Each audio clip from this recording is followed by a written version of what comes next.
Hello everyone, welcome to the Drishti Judiciary's latest initiative, the Law MCQs program. Practice questions covering legal current affairs, general knowledge, and previous year questions. Let's begin today's session. The first question is, what is the primary subject of Section 13 of the Hindu Marriage Act 1955? Registration of Hindu marriages, conditions for a valid Hindu marriage, grounds for divorce, rights of children under Hindu marriages. Hindu विवाह अधिनियम 1955 की धारा 13 का प्राथमिक विषय क्या है? हिंदू विवाह का पंजीकरण, वैध हिंदू विवाह के लिए शर्तें, तलाक का आधार या हिंदू विवाह के तहत बच्चों के अधिकार. The correct answer is option C, grounds for divorce. इसका सही उत्तर है ऑप्शन सी, तलाक का आधार.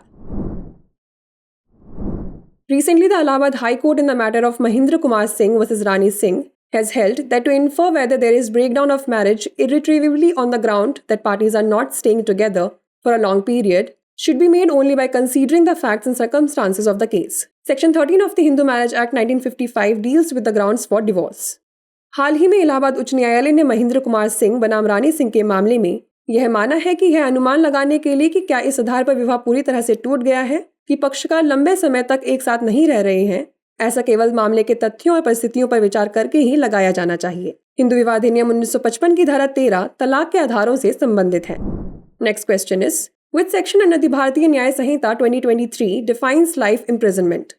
Section 4 clause A, Section 4 clause B, Section 4 clause C और Section 4 clause D. भारतीय न्याय संहिता 2023 की कौन सी धारा आजीवन कारावास को परिभाषित करती है? धारा 4A, धारा 4B, धारा 4C या धारा 4D. The correct answer is option B, Section 4 clause B. इसका सही उत्तर है ऑप्शन बी, धारा 4B. Recently, Javed Ghulam Sheikh versus State of Maharashtra and another, the Supreme Court held that an accused has a right to speedy trial and bail if during the trial the accused had undergone detention for a period extending up to one half of the maximum period of imprisonment.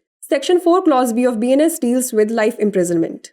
हाल ही में जावेद गुलाम शेख बनाम राज्य महाराष्ट्र एवं अन्य मामले में सर्वोच्च न्यायालय ने कहा कि यदि विचाराधीन अवधि के दौरान अभियुक्त ने कारावास की अधिकतम अवधि के आधे समय तक हिरासत में रखा है तो अभियुक्त को शीघ्र सुनवाई और जमानत का अधिकार है. बीएनएस की धारा 4B आजीवन कारावास से संबंधित है. Next question is, which case is landmark ruling on the doctrine of lis pendens? Kalyan Singh versus Shrimati Chhoti, Narmada Bachao versus union of India, Bellamy versus Sabine और इंदिरा नेहरू गांधी वर्सेस राजनारायण. कौन सा मामला लिस पेंडिस के सिद्धांत पर एक ऐतिहासिक मामला है? कल्याण सिंह बनाम श्रीमती छोटी, नर्मदा बचाओ बनाम भारत संघ, बिलामी बनाम सबाइन या इंदिरा नेहरू गांधी बनाम Rajnarain. The correct answer is option C, Bellamy versus Sabine. इसका सही उत्तर है ऑप्शन सी, बिलामी बनाम सबाइन.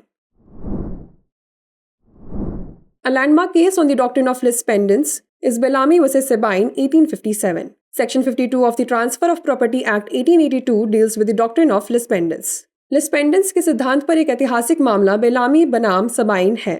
संपत्ति अंतरण अधिनियम 1882 की धारा 52 lis pendens के सिद्धांत से संबंधित है. Next question is, section 100 of the civil procedure code 1908 deals with first appeal, second appeal, revision और रिव्यू. सिविल प्रक्रिया संहिता 1908 की धारा 100 किससे संबंधित है?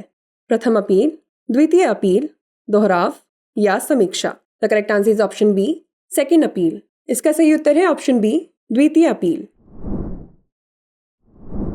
Section 100 of the Civil Procedure Code 1908 pertains to the provision of a second appeal. A second appeal can be filed only on substantial questions of law. Civil प्रक्रिया संहिता 1908 की धारा 100 द्वितीय अपील के प्रावधान से संबंधित है. द्वितीय अपील केवल विधि के सारवान प्रश्नों पर ही दायर की जा सकती है. The last question is, acceptance to be valid must be absolute, unqualified, absolute and unqualified और conditional. स्वीकृति को वैध माने जाने के लिए उसे डैश होना चाहिए. निरपेक्ष, अपरिपक्व, पूर्ण और अयोग्य या सशर्त. The correct answer is option C, absolute and unqualified. इसका सही उत्तर है ऑप्शन सी, पूर्ण और अयोग्य. As per Section 7 of the Indian Contract Act 1872, the acceptance to be valid must be absolute and unqualified. It is associated with the mirror rule of acceptance. भारतीय संविदा अधिनियम 1872 की धारा 7 के अनुसार स्वीकृति वैध होने के लिए पूर्ण और बिना किसी शर्त के होनी चाहिए. यह स्वीकृति के मिरर रूल से जुड़ा हुआ है. Before we wrap up, here's a question for you. Which of the following is an essential part of rule of law and independence of judiciary? Judicial review, impartial appointment of judges, impeachment, or original jurisdiction of Supreme Court? निम्नलिखित में से कौन सा कानून का शासन और न्यायपालिका की स्वतंत्रता का अनिवार्य हिस्सा है? न्यायिक समीक्षा, न्यायाधीशों की निष्पक्ष नियुक्ति, महाभियोग या सर्वोच्च न्यायालय का मूल अधिकार क्षेत्र? इसका उत्तर हमें कमेंट सेक्शन में जरूर भेजिएगा। ऐसी और वीडियोस देखने के लिए लाइक, शेयर और सब्सक्राइब करना ना भूलें। धन्यवाद। डियर व्यूअर्स, अपने एग्जाम की तैयारी को और बेहतर करने के लिए हमारे चैनल को लाइक, शेयर और सब्सक्राइब करना न भूलें।